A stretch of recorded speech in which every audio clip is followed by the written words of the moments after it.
Alright, what's going on, guys? Back out at the range to test the Bear Creek Arsenal 5.56 55 grain ammo. We're going to shoot a couple more groups. This time I brought the Cold Hammer Forged 16-inch Bear Creek upper out. It's on an Air Precision lower, Magpul grip, Magpul STR stock, which is really nice. It has the locking, which makes it really sturdy. Strike Industries extended charging handle. It says the Monstrum 1X by 20 cyborg prism scope.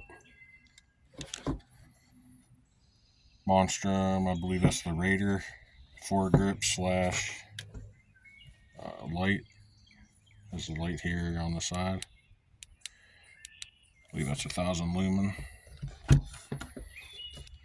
See if we can see the twist rate on this.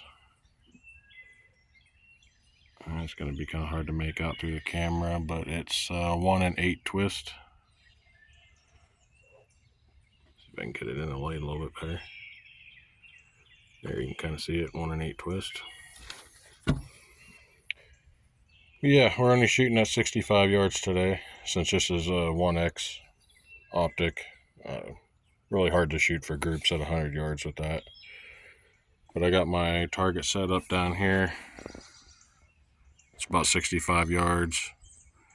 Like I said, we'll shoot a couple of groups at that and see how it goes. But yeah, let's get the camera set up and get the show on the road.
Alright, let's walk down and take a look at those.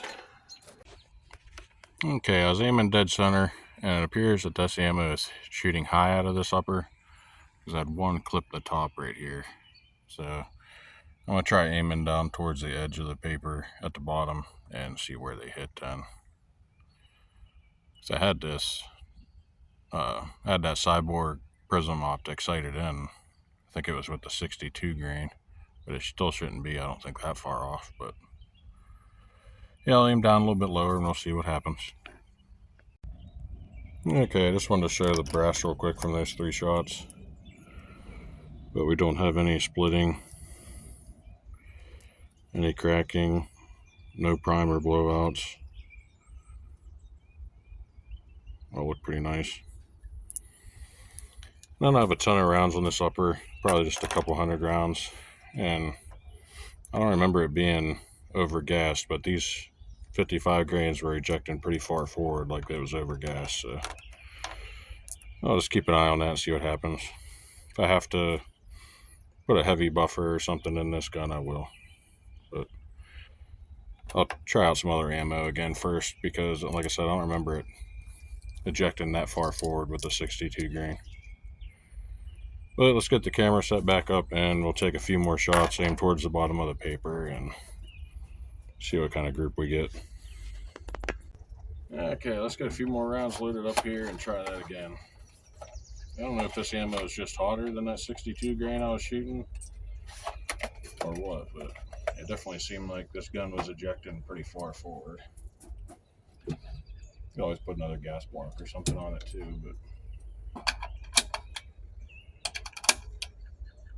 an adjustable style, so I can tone it back some. Yeah, just put a few more rounds down range and see what happens.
Okay, let's go see where those ones hit.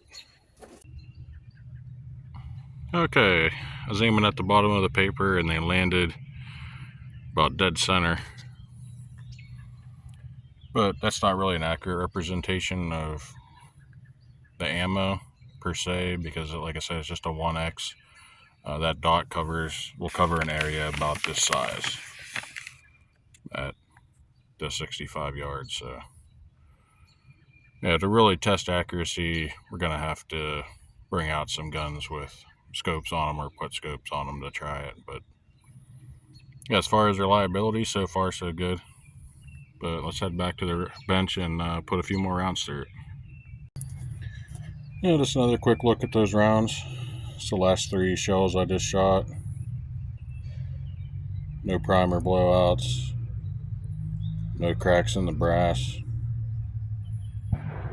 Everything looking good so far. Alright, I got 6 more rounds loaded up. Let's go and send them down range and continue this test, see how it goes.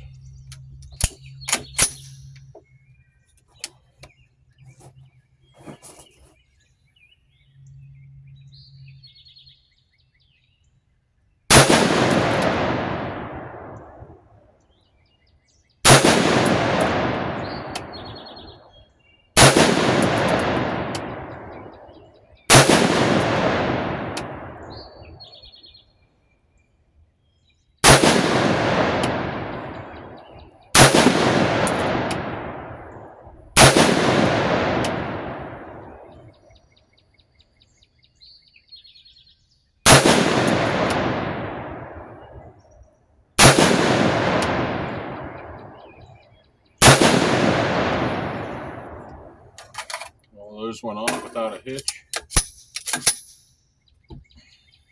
This gun is definitely overgassed. Just feels like it's beating itself up. 5.56 should not have that much recoil, but nothing a heavy buffer or, like I said, adjustable gas block won't fix. But yeah, let's take a walk down and see where those 10 rounds went. Okay, it seems to be pretty consistent. They're all landing in the same area. Like I said before, I am having to aim low. I don't know if something... I'm pretty sure I had this Cyborg prism scope sighted in with the 62 grain, so I don't know if something happened or I bumped it, or if this ammo is just shooting this much higher through this gun. I'm not sure. I'll have to bring out the 62 grain and test it and just see what happens. But they are landing pretty consistently, all in the same area. I had a couple of flyers here, but yeah, to really test accuracy, I'm gonna have to put a scope on it and try this again. But for reliability and consistency, so far it's looking pretty good.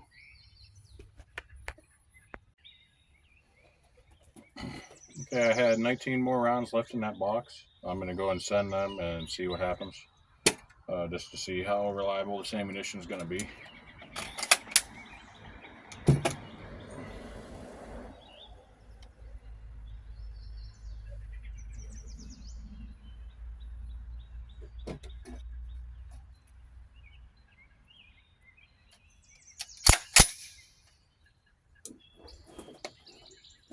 There's a bunch of clays laying on the ground down there, so they're not all going to be on paper. I'm going to shoot some of those clays.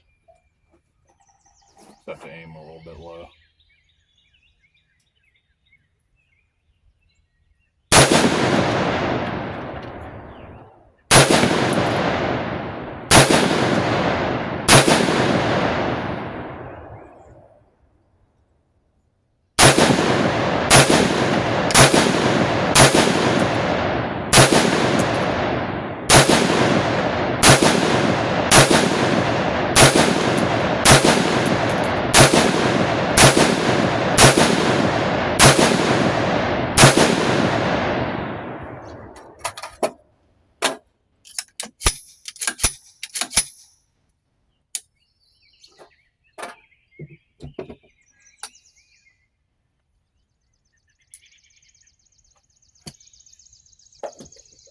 Okay, that was the rest of that box of 50. I still have another box of 50 at home. We can do some more accuracy testing with it and just see how reliable it's going to be through this 100 rounds. Like I said, the AAC I got from Palmetto State Armory had 5 to 10 rounds that just didn't go off through the first 100. So off to a better start with this stuff so far than I was the Palmetto ammo. But yeah, that's going to wrap up this video. Appreciate y'all watching. Stay tuned for the next one.